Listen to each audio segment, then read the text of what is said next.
and welcome, grade 12 students.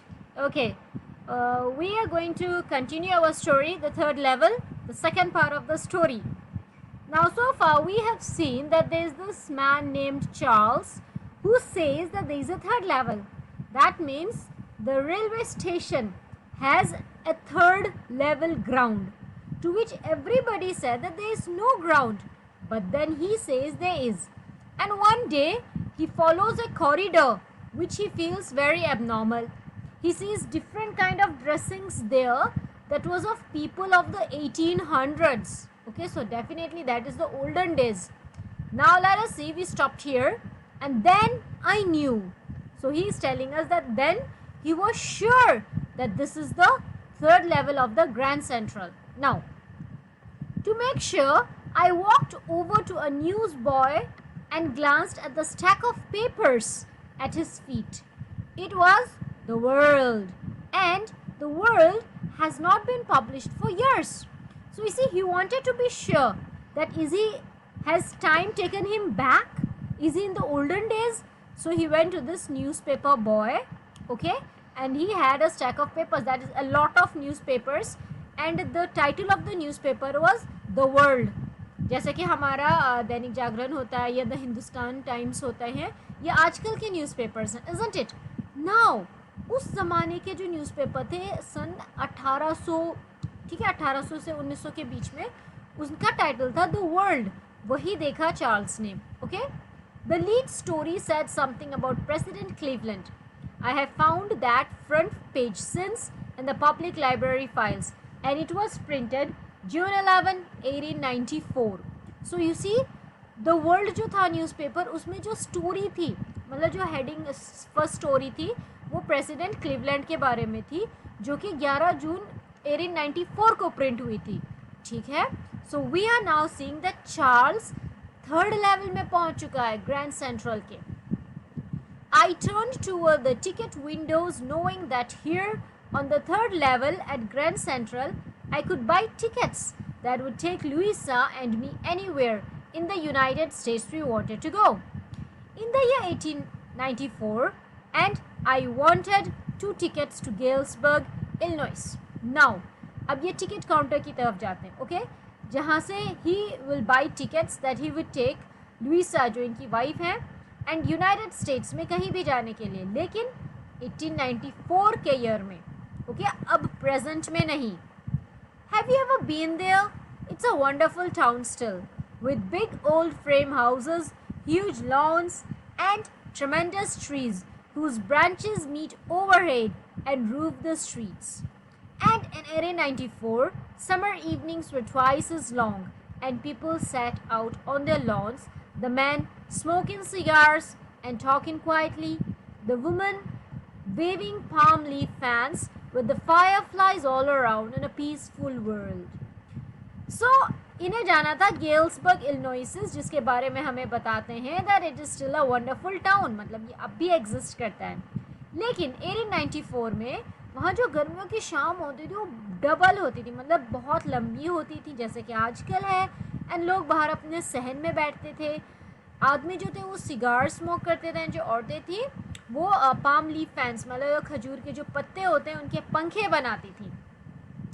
To be back there with the First World War still 20 years off and the World War II over 40 years in the future, I wanted 2 tickets for that.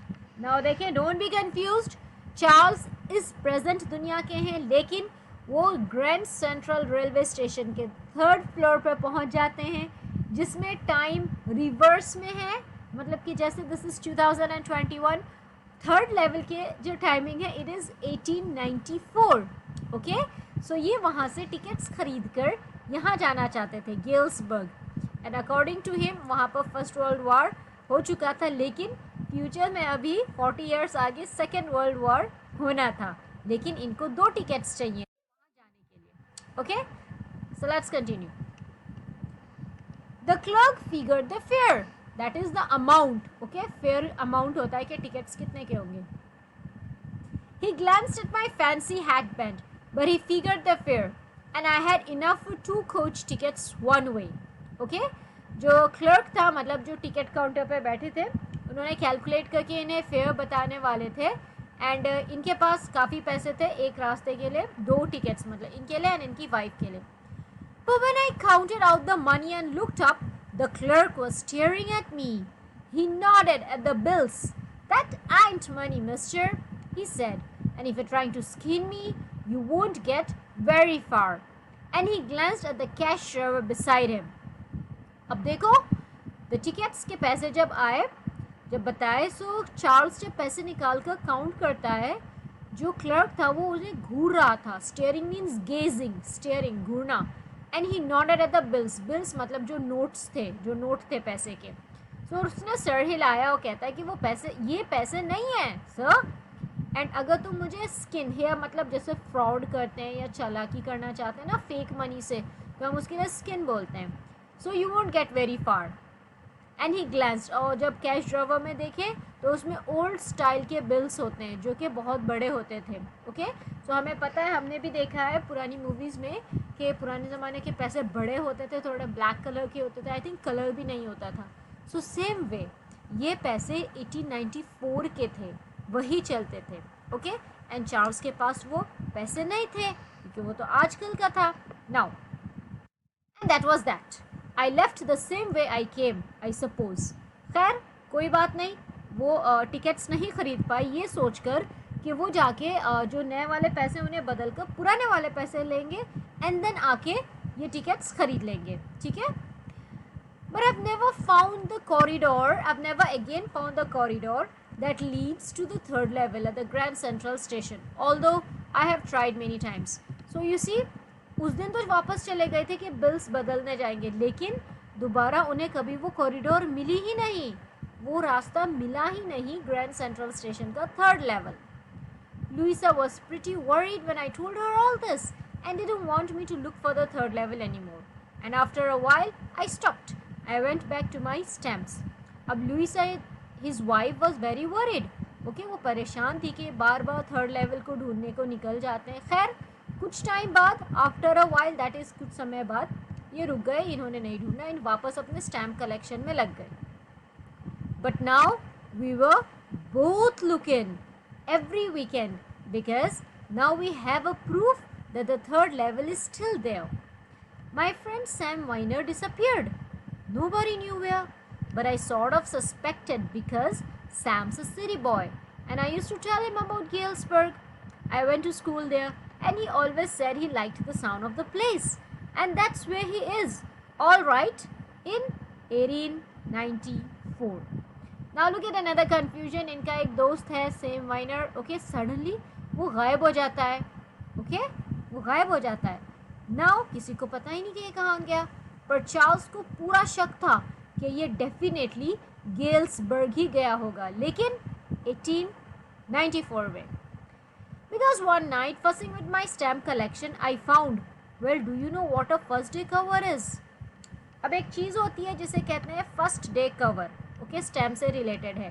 So Charles जो है एक दिन अपने stamp collection में कुछ ऐसे ढूंढ रहे थे, देख रहे थे, तो उनको वहाँ पर मिलता है एक फर्स्ट डे कवर. अब देखो फर्स्ट डे कवर क्या होता है. जब स्टैम्प कलेक्टर्स ख़रीदते हैं ना नए वाले, तो वो जो है वो नया स्टैम्प एक एनवेलप पे लगाकर एंड अपने आप को ही एड्रेस कर देते हैं. ठीक है, तो वो आप पे जब आ जाएगा उस पर डेट लग जाती है, तो वो पता चल जाता है कि हाँ it is a first day cover. मतलब वो कभी खुले ही नहीं थे, वो बस एक ब्लैंक पेपर आप एनवेलप में डालो एंड उस पर स्टैम्प लगा दो, तो वो स्टैम्प लॉन्च होता है उस दिन. Now that night among my oldest first day covers I found one that should not have been there, but there it was. It was there because someone had mailed it to my grandfather at his home in Galesburg. That's what the address on the envelope said. And it had been there since 18 July 1894. The postmark showed that. Yet, I didn't remember it at all. The stamp was a 6-cent, dull brown, with a picture of President Garfield. Naturally, when the envelope came to Grandad in the mail, it went right into his collection and stayed there till I took it out and opened it. Now let's quickly see this. उस रात ही अपने first day covers जो थे अपने stamps collection में देख रहे थे. अब वहाँ पर एक लेटर था जो नहीं होना चाहिए था. ओके, एंड वो इनके दादा को किसी ने मेल किया था गेल्सबर्ग में. एंड जो एड्रेस था उस पर जो डेट थी it was 18 July 1894. Okay, post mark से दिखाई दी थी ये date. I told you first day covers जो होते हैं उन पे जब स्टैम्प लगाते हैं तो उन पे डेट लिखी जाती है. अब ये वहाँ पर कर क्या रहा था, ये लेटर कैसे आया वहाँ, ओके, उसके कलेक्शन में. एंड उस लेटर में क्या था अब वो देखते हैं. देखें ये रही date 18 July 1894. Charlie. Oh come on, जब दादा के लिए लेटर था तो फिर चार्ली का नाम क्यों है? Confusing right? I got to wishing that you were right. Then I got to believing you were right. And Charlie, it's true. I found the third level. Now you see, I got to wishing that you were right. अब पहली sentence है कि मैं ख्वाहिश कर रहा था कि तुम सही हो. Then I got to believing, फिर मुझे यकीन हो गया कि तुम सही हो. और चार्ली सच है, मुझे तीसरा लेवल मिल गया. Okay, third level. I have been here 2 weeks and right now down the street at the Dailies someone is playing a piano and they are all out on the front porch singing Nellie home, and I am invited over for lemonade. Come on back, Charlie and Louisa. Keep looking till you find the third level. It's worth it, believe me. So letter में और ये लिखा है कि मैं यहाँ पर 2 हफ्ते से हूँ, ठीक है, यहाँ पर लोग पियानो खेल रहे हैं, बजा रहे हैं. एंड जल्दी आना चार्ली एंड लुइसा, और आपका वेट करते रहेंगे जब तक आपको थर्ड लेवल नहीं मिलता. एंड वाकई में अच्छी जगह आ जाओ. The note is signed Sam. Okay, Sam winner, जो इनका दोस्त था जो सडनली डिसअपियर हो गया. At the stamp and coin store I go to, I found out that Sam bought $800 worth of old style currency that ought to set him up in a nice little hay. अब देखें, Charlie वापस जाता है पैसे खरीदने पुराने ज़माने के, ठीक है. वहाँ पहुँचकर पता चलता है कि जो सेम वाइनर था इनका फ्रेंड, उसने $800 खरीदे पुराने टाइप की करेंसी, क्योंकि उसे थर्ड लेवल मिल गया था ग्रैंड सेंट्रल का. एंड वो वहाँ चला गया था अपनी बिजनेस करने. एंड सैम कौन था? सैम था मेरा psychiatrist. Okay, so remember students, in the story starting में हमने पढ़ा था कि जब चार्ल्स ने पहली बार ये कहा था कि मुझे थर्ड लेवल मिल गया, थर्ड लेवल एग्जिस्ट करता है, उसकी वाइफ बड़ी परेशान हुई थी कि शायद ये परेशान है, डिस्टर्ब्ड है. एंड इसका जो साइकियाट्रिस्ट था सैम वाइनर, उसने भी यही कहा था कि तुम बहुत परेशान हो और तुम बस कहीं जाना चाहते हो, इसलिए तुम कह रहे हो कि थर्ड लेवल है. हालांकि तीसरा, जैसे कि प्लेटफॉर्म्स होते हैं ना, प्लेटफॉर्म की तरह होता है कि तीसरा प्लेटफॉर्म है, लेकिन ऐसा कुछ नहीं है. खैर चार्ली कोई बात नहीं, मान जाता है कि ऐसा कुछ नहीं है. फिर उसे एक दिन मिल जाता है, लेकिन उसके पास पुराने ज़माने के पैसे नहीं होते. ओके, एंड वो सैम वाइनर को बताता है कि देखो मुझे थर्ड लेवल मिल गया था. सो वो तो ढूंढना छोड़ दिया था उसने, लेकिन सैम नहीं रुका. सैम को थर्ड लेवल मिल गया, सैम ने पुराने ज़माने के पैसे खरीदे एंड वो वहाँ पर पहुँच गया. So dear students, you see it's a little bit confusing, but it's really an interesting story about the third level at the Grand Central Station.